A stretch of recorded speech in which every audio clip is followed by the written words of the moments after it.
begin.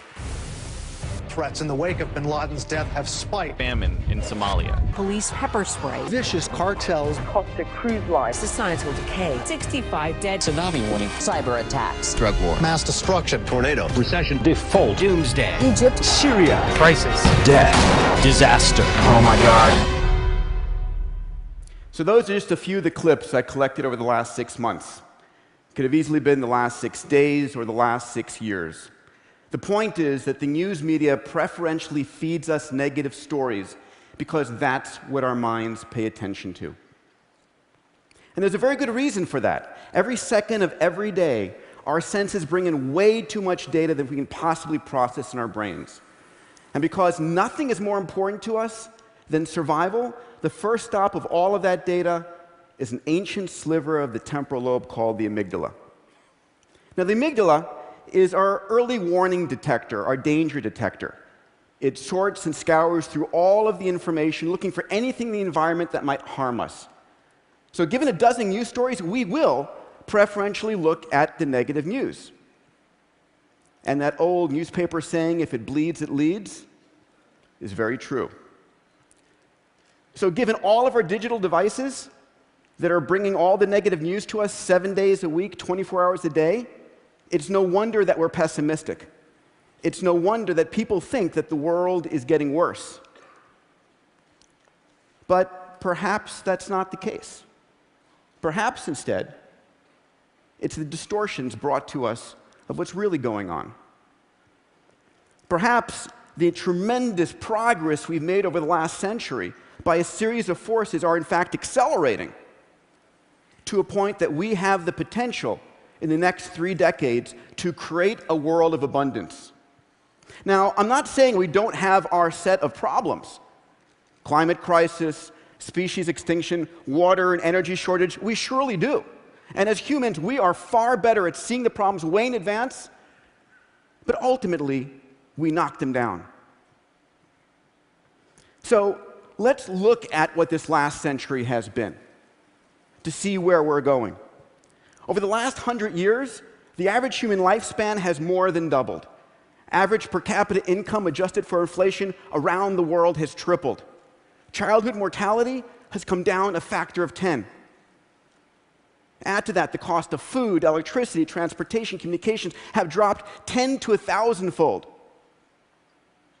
Steve Pinker has showed us that, in fact, we're living during the most peaceful time ever in human history. And Charles Kenny, that global literacy has gone from 25% to over 80% in the last 130 years. We truly are living in an extraordinary time. And many people forget this. And we keep setting our expectations higher and higher. In fact, we redefine what poverty means. Think of this. In America today, the majority of people under the poverty line still have electricity, water, toilets, refrigerators, television, mobile phones, air conditioning, and cars. The wealthiest robber barons of the last century, the emperors on this planet, could have never dreamed of such luxuries. Underpinning much of this is technology, and of late, exponentially growing technologies. My good friend Ray Kurzweil showed that any tool that becomes an information technology jumps on this curve, on Moore's law, and experiences price performance doubling every 12 to 24 months. That's why the cell phone in your pocket is literally 1,000,000 times cheaper and 1,000 times faster than the supercomputer of the 70s. Now look at this curve. This is Moore's law over the last 100 years. I want you to notice 2 things from this curve. Number 1, how smooth it is. Through good time and bad time, wartime and peacetime, recession, depression, and boom time. This is the result of faster computers being used to build faster computers. It doesn't slow for any of our grand challenges. And also, even though it's plotted on a log curve on the left, it's curving upwards. The rate at which the technology is getting faster is itself getting faster. And on this curve, riding on Moore's law, are a set of extraordinarily powerful technologies available to all of us.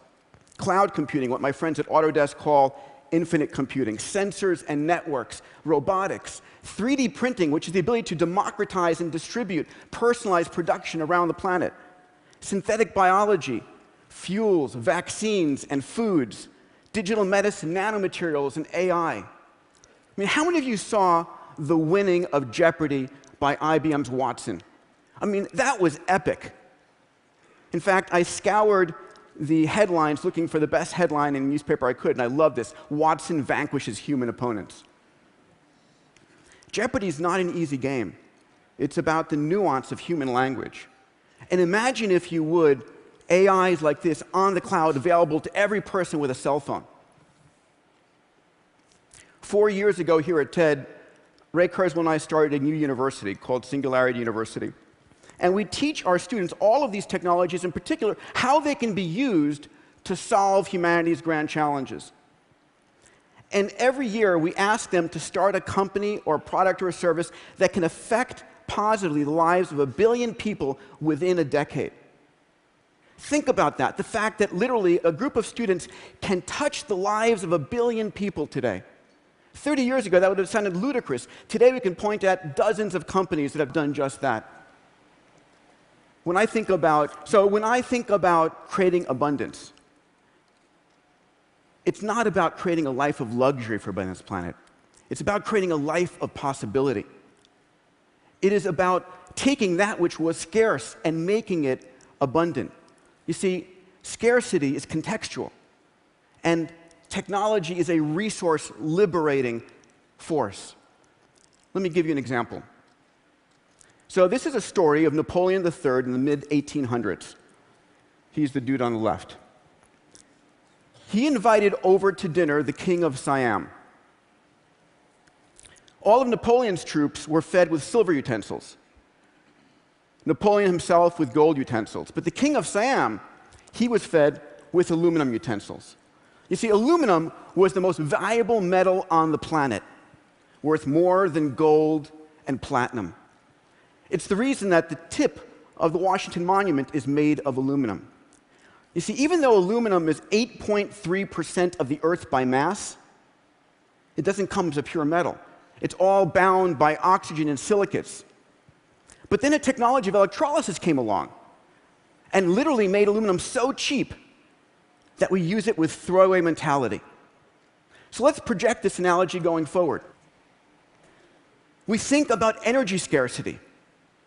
Ladies and gentlemen, we are on a planet that is bathed with 5,000 times more energy than we use in a year.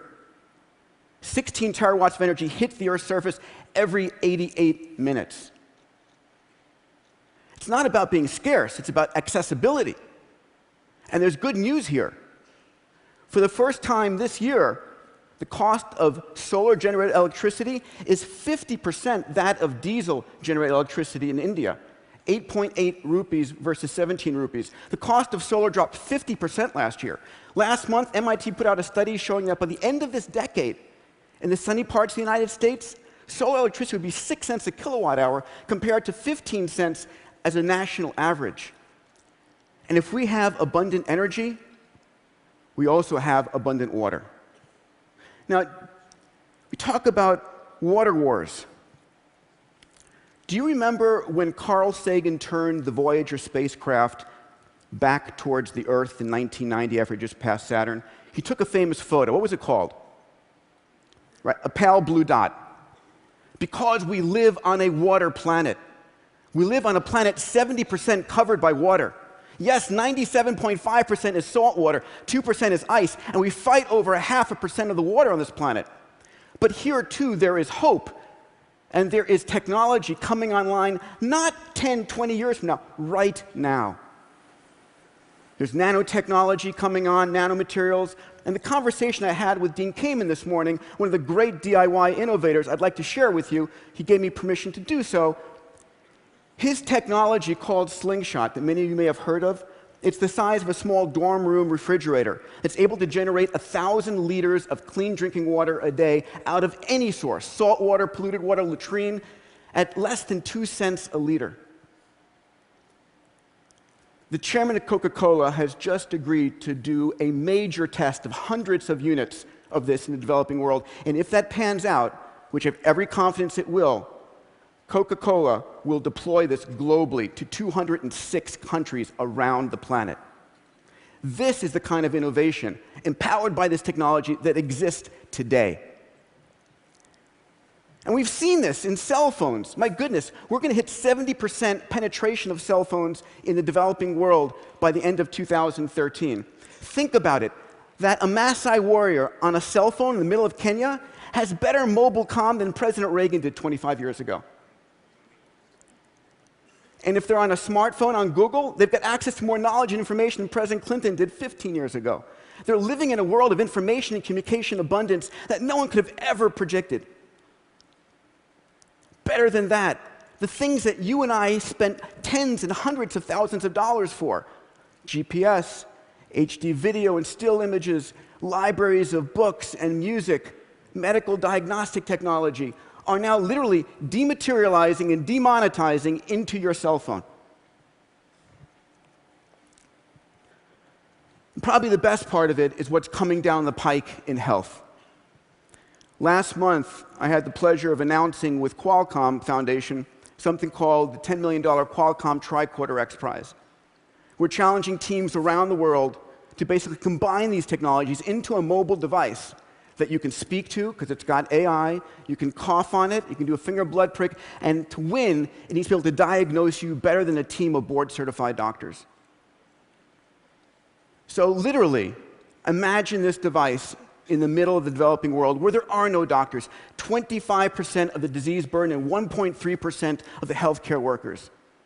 When this device sequences an RNA or DNA virus that it doesn't recognize, it calls the CDC and prevents the pandemic from happening in the first place.